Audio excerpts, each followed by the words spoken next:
please feel free to unmute yourself and interrupt at any point during my conversation. It may feel a little awkward, but I'd rather do that so that we can interact. I also would like to ask that those of you that are on the call, if you would use the chat feature and send in your name and the home that you're with. We're kind of trying to keep track of what kind of in participation we've had this year with these calls. So if you do that at some point during our call, we'd appreciate it.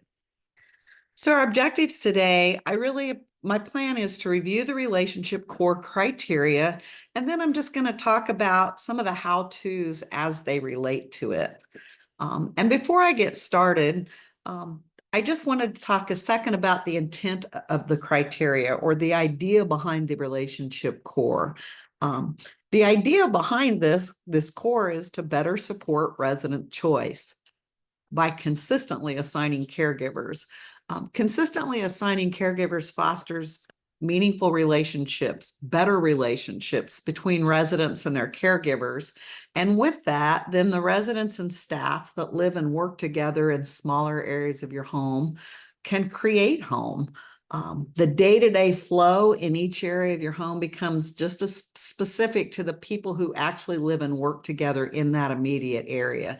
Just as you and my home is different, our patterns are different, our daily routines are different, how we like things. It can really help us create community and home because we know the people that we're caring for better, and it puts us in a position to better support them. So on the slide, I have the criteria, you've probably seen this 100 times, so I won't spend a lot of time on it, but just a brief overview of the core and the requirements. The first required outcome, if you take on the relationship core and you decide to tackle it through your peak or you're working on it now, the first required outcome is to get small.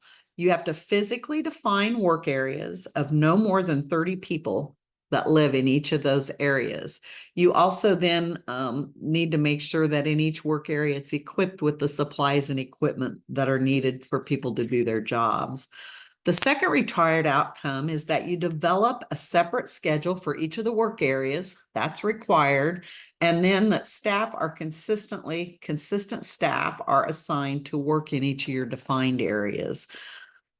Quick side note, if you are in a home that has 30 beds or less, you automatically pass the relationship core. So you don't have to work to get small. Now, if you're at 30, you may want to consider 215s, and stay tuned because we can talk about how to do that. And I do believe it would be helpful. But as far as to get your incentive and to pass the program, the relationship core, if you stay at a census of 30 or under for that year, you're automatically going to pass that core. So those smaller homes might consider taking on the relationship core early so that you can start getting incentive pay that reflects you passed it. Okay. The last part of this criteria is that you have to meet at least 2 of those 4 additional outcomes. So the first one is you could implement a versatile worker model of care. There's no scheduled rotation, which means, of course, in an emergency, if you have an outbreak, a pandemic outbreak or a flu epidemic, you may move over and help your neighbors out for a temporary time period, but there's no scheduled rotation of people from place to place. The third one is that you don't use agency staff. And the fourth outcome is that your PRN staff are actually assigned to a specific consistent location to work in each time they work. Mythbuster here, and this is where people get confused, you can use agency staff and still pass the relationship core, because if you have to meet 2 of those 4 required outcomes. So there's obviously agency staffing is none of our goal, or we really, none of us strive to have agency staff, but it can be worked around. For the purpose of today, I'm going to focus on the first 2 areas of this, the getting small and implementation of consistent staffing, that we could spend hours going through the whole core. We're going to focus more on the how-tos of those first 2 areas. Okay, and again, please interrupt me if you have questions. So the first required outcome is getting small. The first decision you have to make is how you're going to divide your larger population, your resident population, and your environment into smaller living areas or work areas. You strive to create smaller, they can be called households, pods, neighborhoods, whatever you want to call them at your place. But they're small areas in your home, work areas that no more than 30 people live in each one of those. And there are some strategies to help you get through the process of how do you get small? How do you make those decisions? One of the things you want to think about is the physical layout in your home. So for example, if you're a 75 bed home, to keep work even, it might make sense to have 3 work areas of 25. But depending on how your home's laid out and your floor plan, it might make sense to divide by current hallways. So you might end up with 3 work areas of 25, 128, and 122 people live in. It just might make better sense. You want the residents in each of the work areas to be close together because it makes sense for providing care. You wouldn't want a caregiver to be responsible, for example, for this entire hall and then 3 or 4 people at the end of a different hall. The community needs to be close together, so residents should be near each other. You also want to consider where you can create some community space in each of the work areas down the road. And homes have gotten really creative about that. That's another topic for conversation. So proximity and location are going to be major factors as you work through how to get small. So here's a couple slides that just kind of show, and a lot of folks will take their floor plan and decide that. In this one, you can see that the home took 2 halls to become a neighborhood. So one work area has, number 1 has 22 elders in it, number 2 has 22 elders in it. Another example, and this one also divided by halls. But you can see that their sizes are quite different. One had 14 people that lived there. One had 22, another 22, and another 16. But based on location, they made sensible ways to split those up. So another strategy to help in making those decisions is to involve your stakeholders. Remember that your team's already working in this environment and serving residents in these areas. So it's probably likely that they already have some ideas about how to make this work. They probably have some informal work divisions in place, or some natural patterns that they're already using. So for example, they may at the beginning of a shift to have a conversation and say, okay, these 2 aides are going to work hall 1, these 2 aides are going to work hall 2. They probably have some natural patterns in place and various, so they have helpful input when you go to tackle this. There are different ways you can get your input from staff. You can schedule learning circles, which we think are very helpful, and discuss this with your direct care staff. If you go that route, it's helpful to schedule these at different times of day, schedule several of these discussions so that you can get input from people on different shifts. You may have to go to the night and try to get some input there. Another strategy is to meet one-on-one with staff members, keeping in mind that it's important that you ask open-ended questions when you're facilitating these conversations. The leaders do need to start the discussions, but you need to be really careful when you do that, not to interrupt the staff as they talk. You don't want to come up with your own plan for how to divide the home and then meet with everybody and tell them how it's going to be. You want to be really careful not to interrupt staff, because the goal of the discussion is to listen to those that are working closest with the residents. They're providing direct care every day in those areas, and they're going to have helpful input for you. Use their suggestions to make the decisions about the work area formation. There are some suggested opening statements to use in these discussions to help the consistent staffing conversation that will help make that discussion an effective one. And you'll find those, it's a how-to guide for consistent staffing. And I'm going to show you before the end of our discussion today how to find that online. As you decide to get small, you also need to make some financial considerations. Much of your decision is going to be based on that physical location that we just talked about in your home, but you also have to consider what's financially feasible for your home. If a work area gets too small, it can become very expensive to staff. And by that, I mean, for example, if you have 3 residents or you have 25, you have to have a nurse available, right? So those smaller areas can get pretty expensive to staff.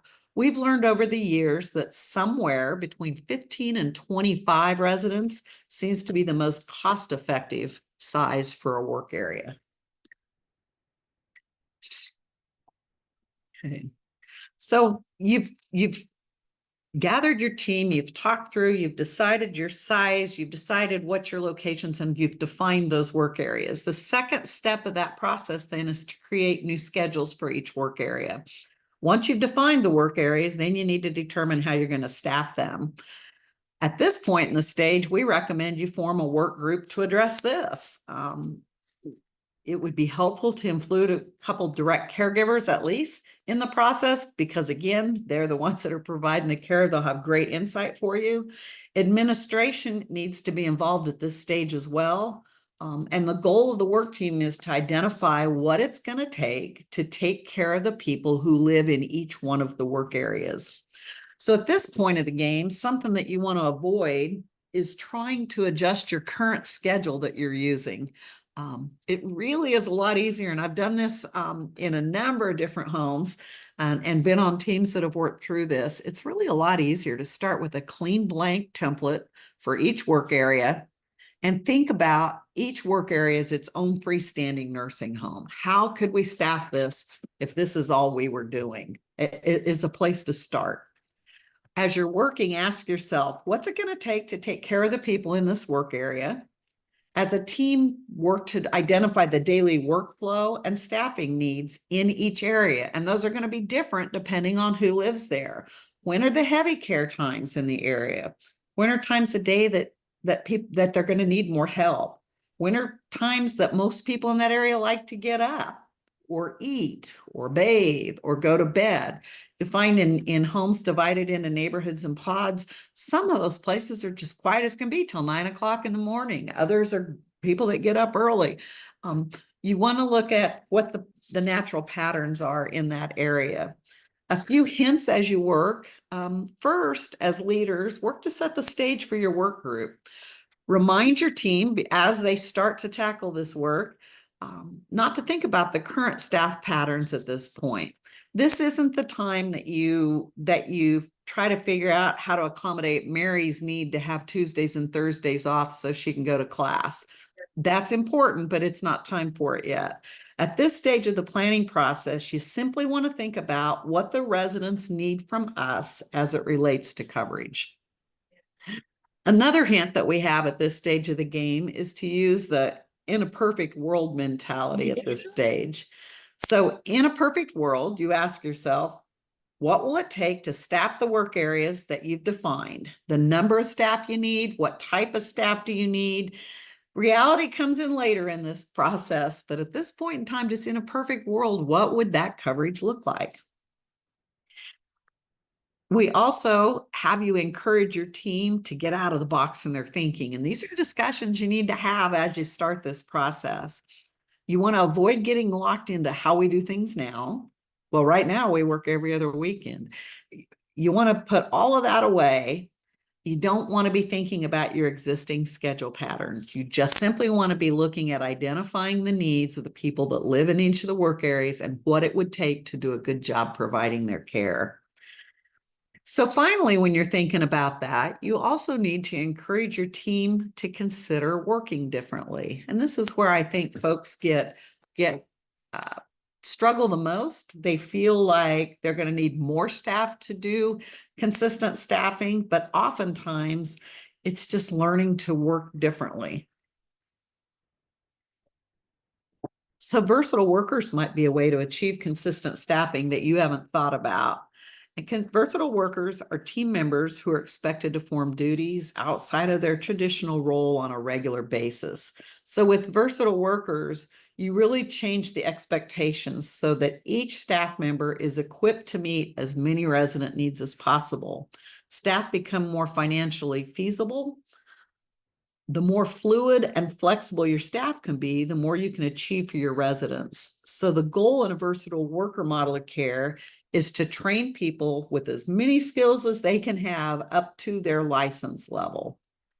So something to think about when you're doing that is your frame of mind. We've all probably been taught to believe that a nurse shouldn't, for example, run a vacuum cleaner, that it's not fiscally responsible to have someone we pay that much vacuuming. In these model of cares, we challenge you to look at it a little differently, and instead your idea becomes, the idea could be that we're paying people to do what residents need.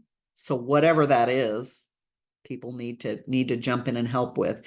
If you can throw out that mindset and encourage work outside of those silos, it can help improve resident and staff satisfaction, which in the end really helps business. And we've seen it time and time again.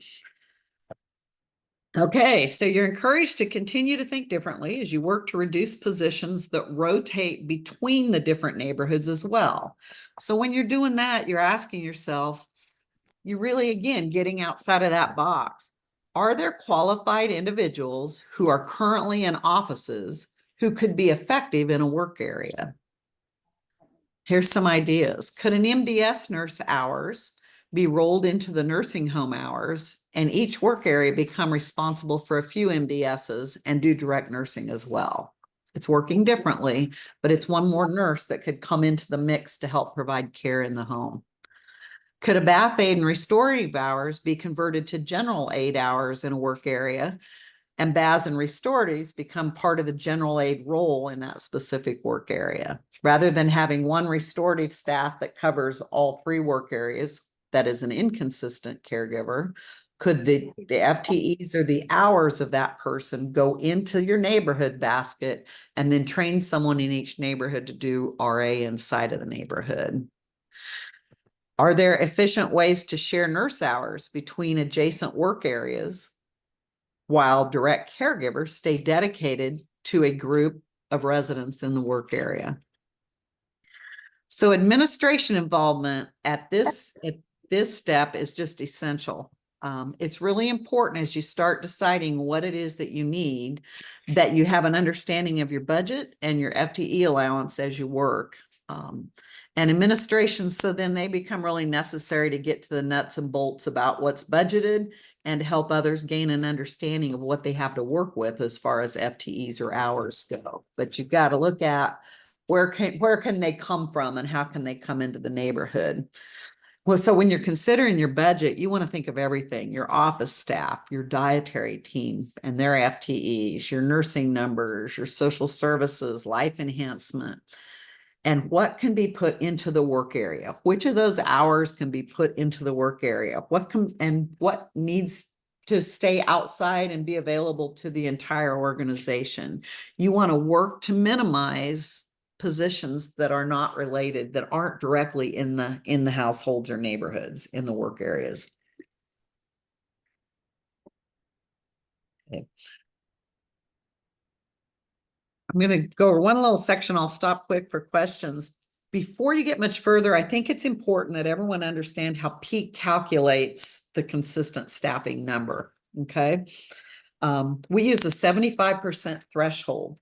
So what we do when we come to evaluate is we will look at a 2-week or 4-week schedule for the month prior to our being there of who actually worked during that time, not who was scheduled, but who actually worked and where they worked.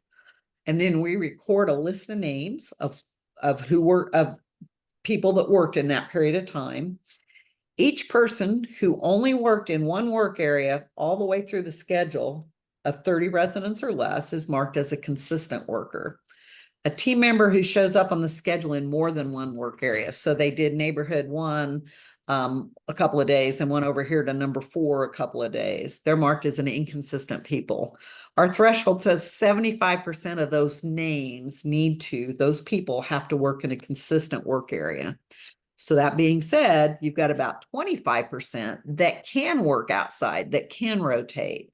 So for example, an RN might cover 2 or 3 work areas, and then an LPN or a med aide is assigned consistently to each of the smaller work areas. So you have to put some thought into how you make use of that 25%. And most homes find that to make their budget numbers work, the more expensive team members, the staff that cost you more money, would be the staff that are shared. Another important note to consider is that we do not measure night staff. So let me clarify that. Anyone that works from 10 p.m. to 6 p.m., we don't measure. So during those hours, you can open up the doors between the neighborhoods, have 2 nurse aides and a nurse running all over the place at between 10 and 6. They won't come in and affect your percentage. Now, if your night staff works differently, let's say they work 6 p.m. to 6 a.m., those folks are going to get measured because they're there from 6 to 10 p.m. So only 10 p.m. to 6 a.m. people don't fall into that measurement. There is a consistent staffing worksheet. Oh, I just thought it was funny. You're just like, Did anybody have a question?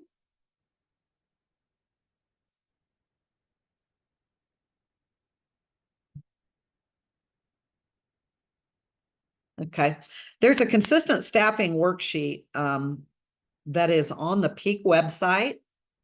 If you go to our Peak website and you click on resources, then click on person-centered care resources, and then Peak additional resources, you'll find a consistent staffing printable worksheet. And that is a worksheet that walks you through that whole measuring process that I just used. I think it's important for homes to get used to using it. And that's exactly how we're going to measure you. So you could, if you're already trying consistent staffing, you could print that worksheet, follow the instructions, and you'd know right where you were at. You would know if you were going to pass, and you'd know if you had some tweaking to do or some work to do. So that worksheet, I think you could find really helpful. So with all that in mind, your team creates a schedule template for each work area.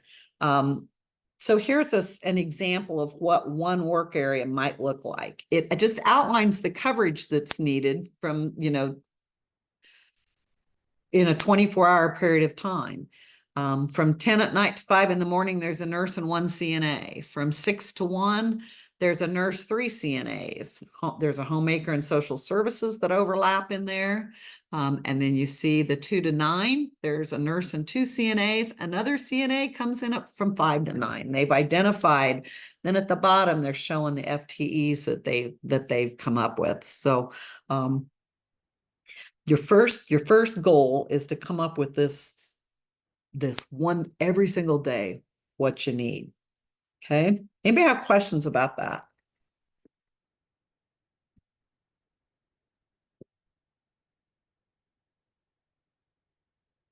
So the next step then is to create a staffing rotation, which is going to look more like the schedule that you're used to. Okay. And this is just a slide of an example of a staff template.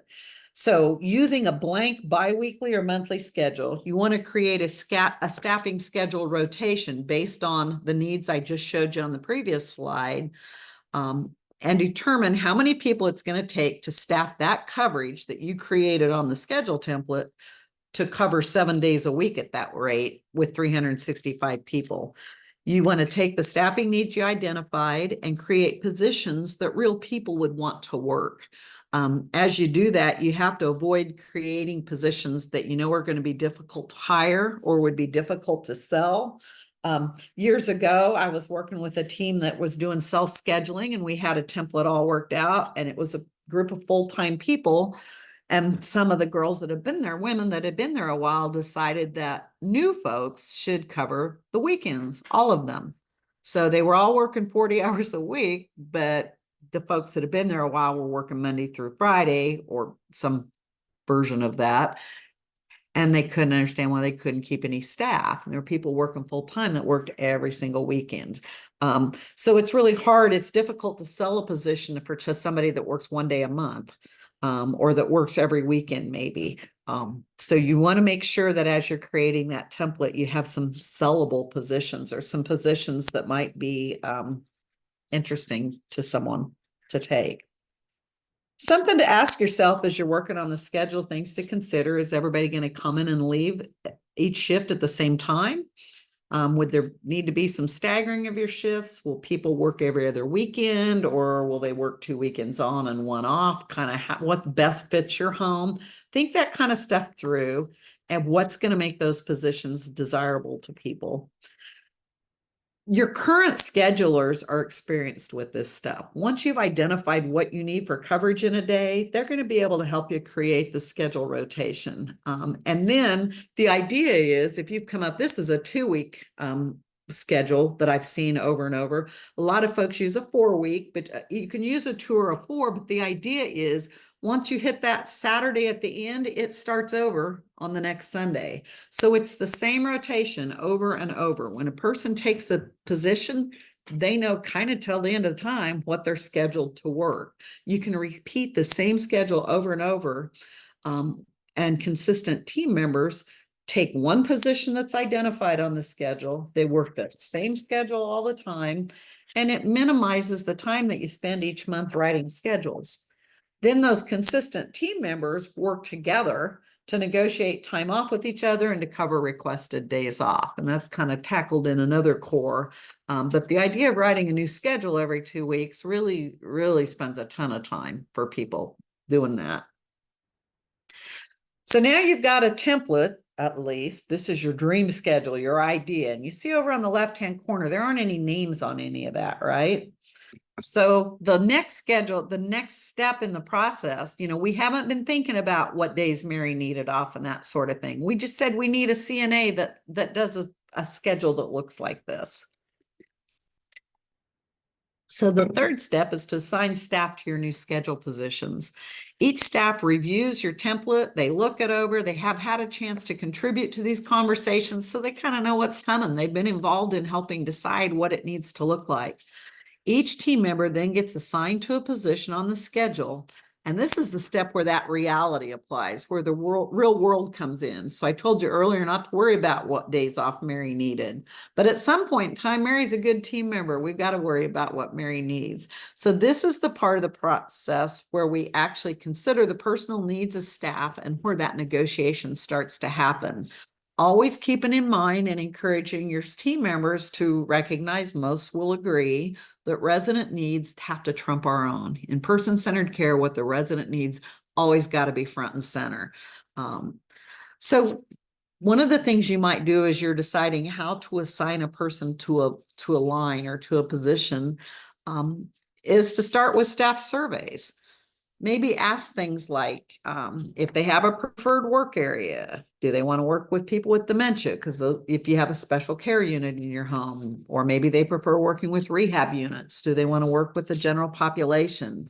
Do they have a preferred leader that they like to work with? You want to ask about team dynamics, and you can do that on those surveys. You can design it any way you want to. Ask them about dynamics with coworkers. Is there anyone that they want to work with? Maybe there's somebody specifically they don't want to work with. Talk with your leaders about the same thing. Are there employees they want on their team? Are there employees they have conflict with that they don't want on their team? Another thing to think about is considering people's skill sets. Where do you need them the most? You really want to divide up your strong talent. If you've got some really solid leaders, you don't want to put them all in the same place. You need to spread your talent out amongst the neighborhoods or amongst the work areas. As your team starts to look at the staff surveys, they need to be thinking about the personal needs of their staff. Do you have positions in these templates that are going to fit their needs? Keeping in mind that this template that you've created is a dream schedule or your gold schedule.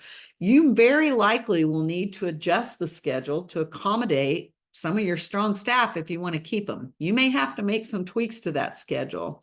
You can keep this dream schedule on the table and possibly get closer to it through attrition as time goes on. So as people leave or resign or leave for school or whatever, you can consider these positions again when you rehire new folks. But it's not as easy as you have to take one of these positions and it's over. So as you work, again, you need to be considered that you're reaching out and asking team members You may reach out and ask team members to take certain positions, letting them know why you need them there. Can you, and that's where your influence as a leader comes in. Can you convince them to help you there? We really need you because you're good at this, and this is what we're needing in this neighborhood. Would you consider this spot? Even better, ask your neighborhood leaders to reach out to fill their teams. People can really be complimented if a leader says, I really need, maybe they thought they wanted to do something else, but they might really like the idea of feeling like they're needed in a certain area. As leaders, host discussions with different team members who might have indicated that they have some conflict to see if you can help negotiate or facilitate some resolution. You want to think about if more than one person wants a certain position, you need to decide how you're going to handle that. Some folks have done it by prioritizing length of service. So Jackie and JC both want the same job, and they might go with whoever has been there the longest. They might draw straws. They might pick a number between 1 and 10. They might have the leader select. Whatever you do, you just want to try to apply your strategy in a fair way and the same way throughout the process. There isn't a one size fits all set of instructions for doing this stuff. You have to talk to people. You have to negotiate. You have to be willing to adjust on the fly and get that schedule done. And eventually you will land on it. Eventually you will end up with one. Once you're done, then you have to consider hiring needs. And if you've worked from a clean template, you'll have an idea of where your holes are and exactly what you're looking for. So I'm guessing by now you've realized that this isn't an afternoon project.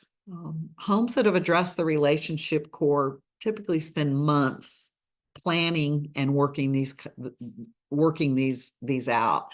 Now, you maybe aren't starting from scratch. You may be really close now and won't be through such a big process. But a lot of homes that are working, I come in the morning and you tell me what neighborhood I'm going to or what hallway I'm going to. Homes that aren't doing consistent staffing at all. These are some ideas of how to walk through that process. I want to show you some stuff. I'm going to pull off of these slides really quick because I want to show you this, where to find the how-to guide. I'm not sure everyone always knows how to find our stuff. So I hope you can still see my screen. You're going to Google KSU Peak and click on it. So you're on our Peak website at that point in time. You want to click on the 24-25 program information. You're going to, I need to move this out of the way. Sorry, get this bigger. So I'm going to scroll down here. Just right on the second paragraph is the guidebook. Click on the guidebook. It's in the guidebook on page 3. So I'm going to scroll down to page 3. Sorry. And you'll see the different cores. Click on the relationship core. Now you're in the relationship criteria. If you scroll down to page 71,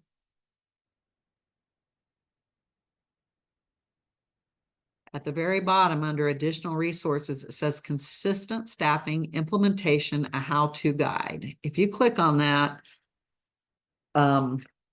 you are going to find a very well-written 20-page guide that helps walk you through some ideas in the process. It gives you some ideas of how to have those conversations, subjects to bring up when you're talking to your folks, and different steps of the process. I really think it's a super helpful resource. You can also call us, as you know, I hope you know by now, some of our teams spend a lot of time working with homes, working through these things, and we are happy to help you with it. We can schedule some individual coaching calls with you. We can do that over Zoom when your team gets together. Another thing that I think people forget about sometimes is just reaching out to the mentor homes. Those are homes that have already met this criteria and have some real world experience in sustaining consistent staffing. So before I go wrap things up, does anyone have any questions for me?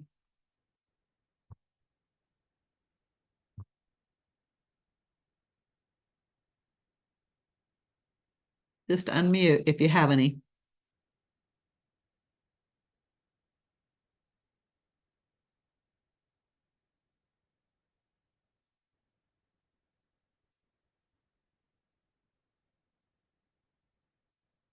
Okay.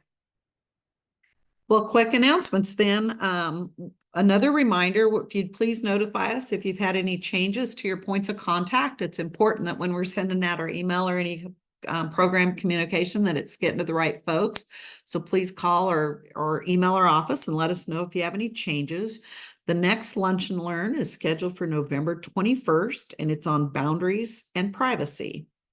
And then just another reminder, if you would use your chat feature to give your name and the home you're with if you were here today.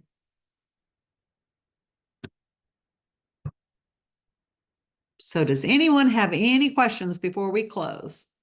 If you do, unmute and offer that now. And if not, you are free to leave a call. Thanks for spending your time with us today.